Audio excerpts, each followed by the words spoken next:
আরেকটা নতুন ছোট্ট ভিডিও নিয়ে আমি তোমাদের সামনে হাজির। আজকে আমি বানাবো আর মাছের রসা।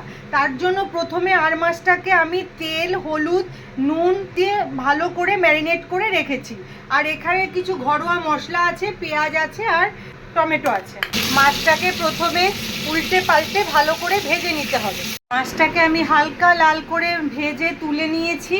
এবারে ওই তেলের মধ্যে আমি দিয়ে দেব কিছু গোটা গরম মশলা, তেজপাতা আর সাদা জিরে।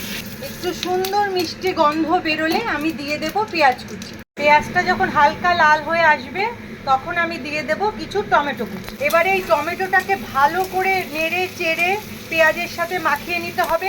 এখন আমি দিয়ে দিলাম এই ঘরোয়া মশলাটা। মশলা থেকে যখন এইভাবে তেলটা ছেড়ে যাবে তখন আমি দিয়ে দেব হালকা উষ্ণ গরম জল। এবারে আমি মাছগুলো দিয়ে দেব।